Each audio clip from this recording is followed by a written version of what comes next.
1월 31일 말씀 묵상하겠습니다. 함께 기도하겠습니다. 주님 감사합니다.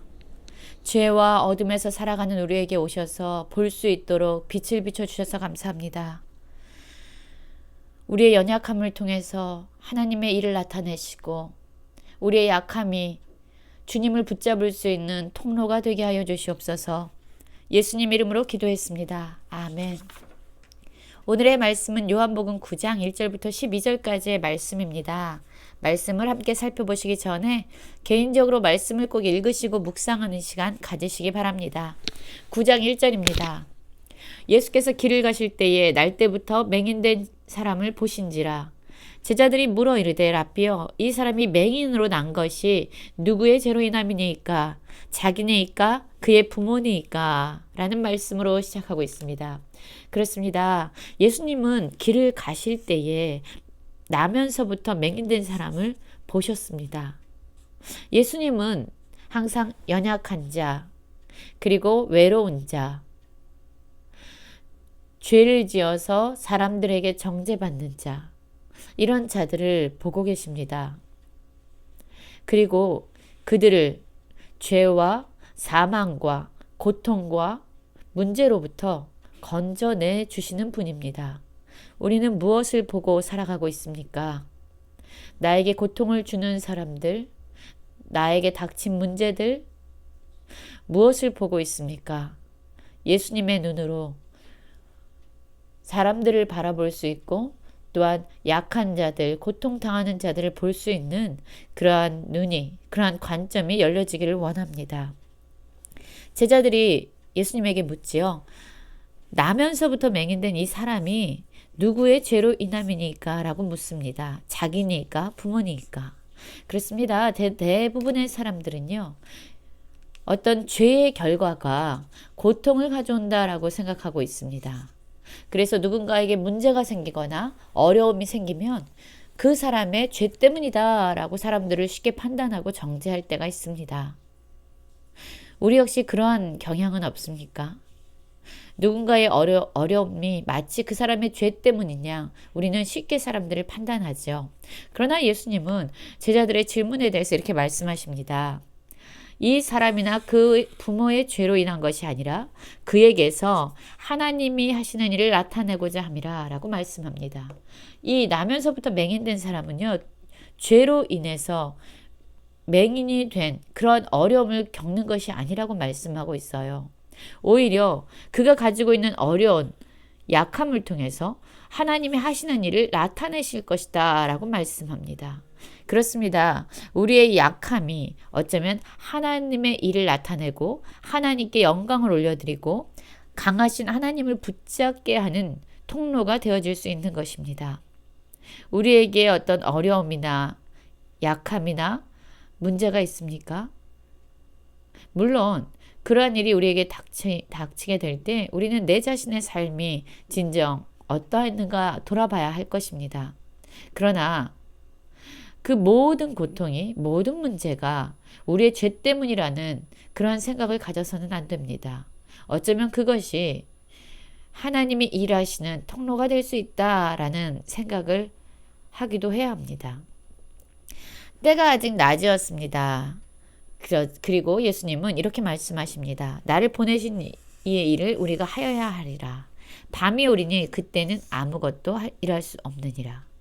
그렇습니다. 지금은 예수님이 일할 수 있는 하나님이 허용하신 때라는 거예요. 그러나 밤, 영적으로 어두운 하나님의 그 빛을 보지 아니하고 자기 소견에 오른 대로 행하는 그러한 어두운 밤이 올 때 그때는 아무 일도 할 수 없는데 이 때 역시 바로 하나님께서 허락하시는 때입니다. 예수님은 세상에 있는 동안 세상의 빛이라고 자신의 정체성을 드러내십니다.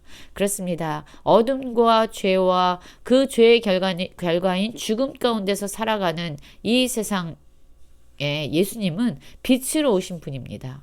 그래서 어둠 가운데 볼 수 있도록 빛을 비춰주시고 우리가 나아갈 길을 보여주시는 분입니다. 우리의 현 상황이 어떠한지를 깨닫게 하시는 분입니다.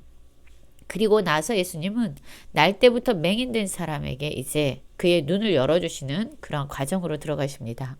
이 말씀을 하시고 땅에 침을 뱉어 진흙을 이겨 그의 눈에 바르시고 실로암 못에 가서 씻으라 라고 말씀하셨습니다. 이 실로암이라는 뜻은 보냄을 받았다라는 뜻이죠. 그런데 이 나면서 맹인된 이 사람은 예수님의 말씀을 듣자 가서 씻고 밝은 눈으로 왔다라고 말하고 있습니다. 예수님의 말씀을 그대로 듣고 순종한 것입니다.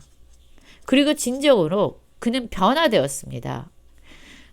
나면서부터 한 번도 볼 수 없었던 그 사람이 예수님의 말씀을 듣고 순종하고 나서 그는 볼 수 있는 밝은 눈이 되어서 예수님에게 돌아온 것입니다. 이 사람에게 일어난 놀라운 기적. 그것을 보자 사람들이 이제 수근거리죠. 이웃 사람들과 그가 거린인 것을 보았던 사람들이 이르되 이는 앉아서 구걸하던 자가 아니냐라고 묻습니다.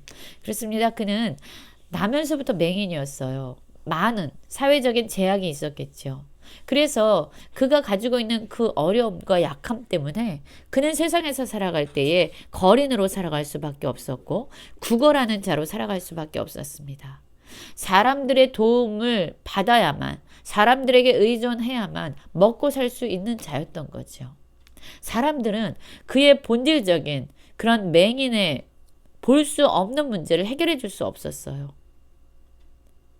다만 그에게 동전을 주거나 동정심을 주면서 그냥 그가 먹고 살 수 있도록 그를 도왔을 뿐이죠. 그러나 그가 예수님을 만났을 때 아주 본질적인 문제를 해결받습니다. 그가 맹인이었기 때문에 거린으로 구걸하는 자로 살아갈 수밖에 없었지만 사람들은 이런 결과적인 문제만 도와줄 수 있었지만 그가 예수님을 만났을 때 예수님은 나면서부터 맹인되었던 그의 모든 구속과 모든 속박과 모든 약함을 완전히 고쳐주시는 분이 됩니다.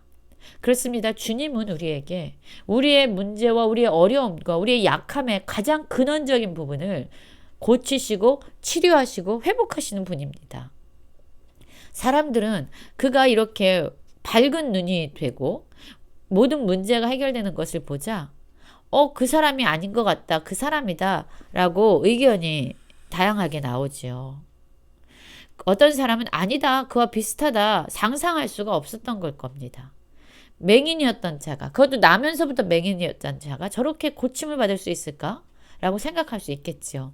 그러자 그 사람이 이렇게 대답합니다. 아니라 내가 그라 라고 말합니다. 그러자 사람들이 너무 놀란 거예요. 내 눈이 어떻게 떠졌느냐? 라고 묻자 그가 예수라 하는 사람이 진흙을 이겨 내 눈에 바르고 나더러 실로암에 가서 씻으라 하게 가서 씻었더니 보게 되었다 라고 말합니다. 여러분 그렇습니다. 예수님은요. 우리의 단지 문제의 결과만 해결해 주실 수 있는 분이 아니라 예수님은 우리의 문제의 근원, 그 문제 자체, 죄와 사망이라는 그 문제 자체를 고쳐줄 수 있는 분입니다. 어둠 가운데 살아가고 있는 우리에게 오셔서 빛으로 밝은 빛을 허락해 주시는 분입니다. 우리는 예수님을 그러한 분으로 만나고 있습니까? 예수님은 이 나면서부터 맹인된 사람을 고쳐주심으로 말미암아 우리에게 말씀하고 있어요. 예수님의 말씀을 듣고 그분의 말씀에 순종할 때에 우리의 모든 근원적인 문제가 해결되고 어둠 가운데 살아가고 있는 우리가 영적으로 보게 될 것이다. 그분은 진정 우리를 죄와 사망과 모든 속박과 구속으로부터 우리를 건져내실 수 있는 전능자라고 말씀하고 계십니다. 우리의 눈을 밝게 하실 분, 우리의 모든 것을 고쳐주시는 분, 오직 하나님께 영광을 돌리고 우리의 삶을 통해서 하나님의 일을 나타내며 살아가는 모든 성도님들 되시길 간절히 기도합니다.